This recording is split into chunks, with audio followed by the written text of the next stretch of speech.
Assalamualaikum warahmatullahi wabarakatuh. Salam orasi kritis. Saudara-saudara, semoga Anda selalu sehat semua. Kalau hari ini Anda merasa politik hari ini semakin absurd, Anda tidak sendirian. Ada satu pernyataan yang belakangan ini beredar, disampaikan oleh Refli Harun, yang jujur saja tidak sekedar mengkritik, tapi seperti membuka pintu ke sesuatu yang lebih dalam. Soal kekuasaan, legitimasi, dan satu kata yang terus dihindari banyak orang, yaitu apa? Ijazah. Tapi sebelum saya bicara panjang, sebelum kita bongkar lapis demi lapis narasi ini, saya minta Anda lakukan satu hal dulu seperti biasa. Tonton dulu video aslinya. Dengarkan secara utuh, jangan dipotong, jangan disimpulkan dulu. Karena yang akan kita bahas di sini bukan sekedar apa yang dikatakan, tapi apa yang sebenarnya sedang dimainkan di balik kata-kata itu. Karena di orasi kritis, kita tidak hanya mendengar, kita membedahnya. Oke, silakan menyaksikan. Sudah live gitu ya. Jadi saya ingin mengajukan pertanyaan ya. Satu, sebenarnya bagaimana sikap kita terhadap Prabowo? Satu. Yang kedua, bagaimana sikap kita terhadap Gibran? Dua. Gibran itu the Vice President of Indonesia. Ketiga, bagaimana sikap kita terhadap Prabowo Gibran? Ini satu kesatuan. Yang keempat, bagaimana sikap kita terhadap Jokowi, kan begitu. Karena saya sepakat dengan Puang tadi. Wah, tadi melayang-layang semua ya kan, down to earth ya kan. Bagaimana kita lebih membumi. Ini saya khawatir bapak-bapak sudah lupa bahwa masih ada soal ijazah palsu. Masih dong, yang sama sekali tidak disinggung. Padahal itu bisa jadi an entry point ya. Untuk kemudian kita misalnya katakanlah mengklirkan sebenarnya rezim ini apakah rezim yang berdiri sendiri ataukah rezim yang bercampur dengan rezim sebelumnya. Dan kita juga harus paham bahwa dari kasus ijazah palsu itu ada ijazah yang tidak punya, anaknya nggak punya ijazah kan begitu. Padahal kalau kita bicara perjuangan konkret, kadang-kadang kan kita menghindari perjuangan konkret tuh dengan melayang-layang tuh. Kalau melayang-layang enak itu amar ma'ruf melayang-layang. Tapi kalau sudah konkret itu nahi mungkar. Begitu nahi mungkar kita berhadapan dengan intel, polisi dan lain sebagainya, bahkan ancaman kriminalisasi. Oke, Anda sudah menonton? Kalau Anda benar-benar menyimak, Anda pasti merasakan satu hal. Ada sesuatu yang tidak diucapkan secara langsung, tapi justru itu yang paling keras terdengar. Dan di titik inilah kita harus berhenti sejenak. Bukan untuk percaya, bukan juga untuk langsung menolak. Tapi untuk melakukan sesuatu hal yang jarang dilakukan dalam politik kita hari ini. Yaitu apa? Berpikir. Karena apa yang disampaikan oleh Refli Harun tadi bukan sekedar opini. Itu adalah konstruksi. Konstruksi tentang kekuasaan, tentang siapa yang sah dan siapa yang seharusnya tidak pernah sampai ke sana. Kesana mana nih? Dan sekarang pertanyaannya bukan lagi apa yang dia katakan. Tapi kenapa narasi seperti ini muncul?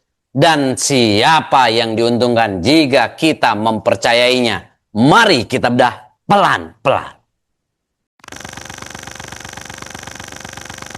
Baik, sekarang kita mulai membedah. Sebelum membedah, jangan lupa ngopi dulu.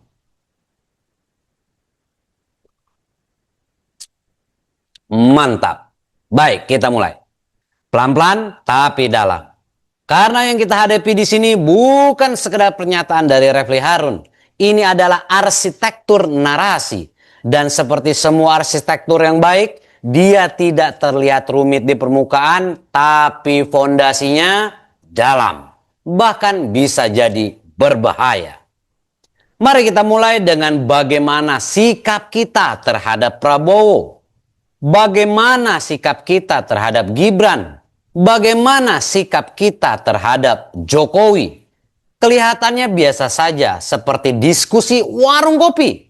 Seperti bapak-bapak yang lagi pegang gelas teh manis lalu berkata, ini negara mau dibawa kemana sih?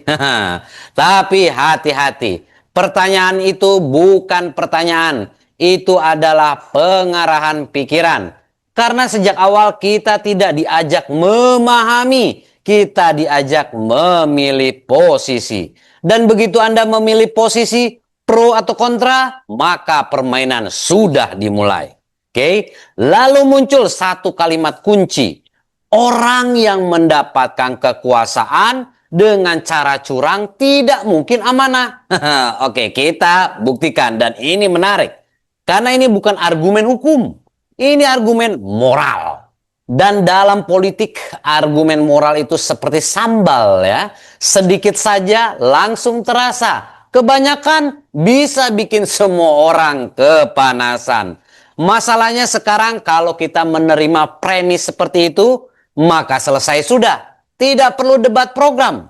Tidak perlu evaluasi kebijakan. Karena sejak awal sudah dicap ini salah. Oke, kita masuk ke sang bintang utama, yaitu apa? Ijazah. Ini yang dari tadi seperti hantu di ruangan. Tidak kelihatan, tapi semua orang tahu dia ada. Ijazah ya. Lucunya begini, di negara dengan utang triliunan, negara mana tuh? Negara lu kali ya. Harga kebutuhan naik, lapangan kerja makin ketat. Kita justru kembali ke satu hal, ke ijazah lagi ya. Ijazah siapa ya? Ini seperti Anda lagi tenggelam di laut, lalu orang di samping Anda berkata, tenang, yang penting kita cek dulu KTP kamu asli atau tidak. Kita ini mau selamat atau mau sensus. Tapi disinilah kecerdasannya. Karena kata Refli Harun sendiri, ijazah itu entry point. Entry point apa nih? Masuk kemana nih? Artinya apa? Artinya ini bukan tujuan. Ini pintu masuk untuk menggugat legitimasi, moralitas, bahkan keberadaan kekuasaan itu sendiri. Oke? Nah, kita kemudian bergeser. Pelan-pelan narasi tersebut naik level. Dari ijazah tidak jelas, ya, ijazah siapa Anda bisa tebak ya, menjadi ada dinasti yang harus ditumbangkan.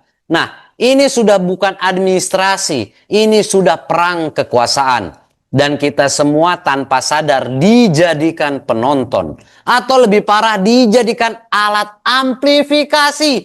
Luar biasa. Oke. Kemudian bagian paling keras ada juga di sini. Sikapnya jelas. No way. No way. No way out ya. Tidak ada kompromi, tidak ada diskusi. Ini bukan kritik, ini vonis. Dan kalau kita perhatikan ketika seseorang sudah sampai pada titik tidak bisa dinegosiasi, itu artinya dia tidak lagi bicara untuk mencari kebenaran. Dia bicara untuk mengunci persepsi. Oke. Kemudian lalu tiba-tiba kita diajak melihat realita. Katanya yang penting bukan pintar, bukan juga populer, tapi apa? Kuasai aparat, kuasai uang, kuasai fasilitas negara. My God ya. Itu ngeri sekali ya. Kalau itu semua di tangan, menang pasti Anda ya. Nah ini jujur, terlalu jujur malah ya. Sampai kita harus percaya ini analisis atau pengakuan sistem ya. Kita nggak tahu. Karena kalau ini benar, maka demokrasi kita itu seperti lomba lari. Tapi satu peserta naik motor, kawal polisi, dan garis finishnya dia yang tentukan sendiri. Luar binasa. Dan akhirnya sampailah kita di persimpangan. Katanya ada dua jalan. Yang pertama konstitusional, aman tapi lama. Dua ekstra konstitusional. Ada ekstranya luar biasa. Cepat tapi berisiko. Ini seperti pilihan hidup. Mau makan sehat, lama tapi pasti. Mau instan, cepat tapi ya siap-siap masuk IGD. Masalahnya dalam politik, ekstra konstitusional itu bukan sekedar istilah keren. Itu bisa berarti tekanan massa, chaos, bahkan kriminalisasi balik. Dan yang paling menarik, dia tidak menolak, dia bilang jangan dihambat.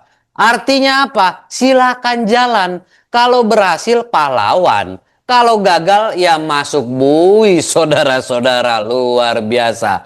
Ini bukan strategi politik lagi. Ini sudah seperti ikut undian berhadiah. Hadiah utama, kekuasaan. Hadiah hiburan, tahanan. Oh my God, jangan ya, jangan. Oke, kembali ke titik awal, ijazah ya.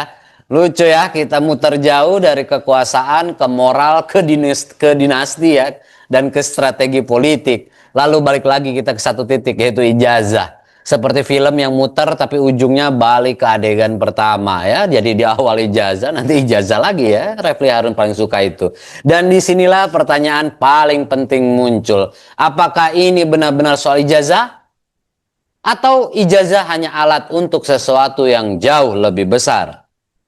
Sekarang saya tanya ke Anda, kalau besok ijazah itu terbukti asli atau terbukti palsu, apakah masalah negara ini selesai? Oke, harga turun, lapangan kerja terbuka, korupsi hilang. Oh, jelas tidak. Artinya apa? Kita mungkin sedang memperdebatkan sesuatu yang penting, tapi bukan yang paling penting. Dan disitulah politik sering menang. Ketika rakyat sibuk pada satu isu, sementara permainan besar berjalan di belakang layar. Jadi apa yang dilakukan Refli Harun dalam pernyataannya? Sederhana, dia tidak hanya berbicara, dia membingkai, mengarahkan, dan mungkin menggerakkan. Pertanyaannya sekarang bukan lagi dia benar atau salah, tapi kita ini sedang berpikir atau sedang diarahkan untuk berpikir tertentu. Karena di era hari ini yang paling berbahaya bukan kebohongan, tapi narasi yang terdengar seperti kebenaran.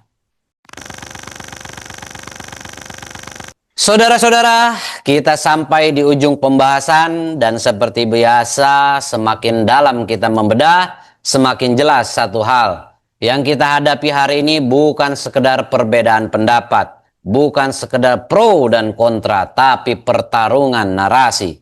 Narasi tentang siapa yang sah, narasi tentang siapa yang layak, dan narasi tentang apa yang harus kita percayai. Pernyataan dari Refli Harun mungkin bagi sebagian orang adalah kebenaran. Bagi yang lain mungkin hanya opini. Tapi bagi kita di Orasi Kritis itu adalah bahan untuk berpikir. Karena kita tidak hidup di zaman kekurangan informasi. Kita hidup di zaman kelebihan interpretasi. Semua orang bicara, semua orang punya sudut pandang. Semua orang merasa paling benar. Tapi hanya sedikit yang mau berhenti sejenak dan bertanya apa sebenarnya yang sedang terjadi. Dan lebih penting lagi, apakah saya sedang mencari kebenaran atau hanya mencari pembenaran? Karena pada akhirnya negara ini tidak akan runtuh karena satu isu, tidak akan hancur karena satu nama, dan tidak akan berubah hanya karena satu narasi. Tapi bisa runtuh kalau kita berhenti berpikir. Maka tetap kritis, tetap waras, dan yang paling penting jangan biarkan orang lain berpikir untuk Anda. Saya Orasi Kritis dan kita akan terus membedah apa yang orang lain takut untuk sentuh. Sampai jumpa di orasi berikutnya.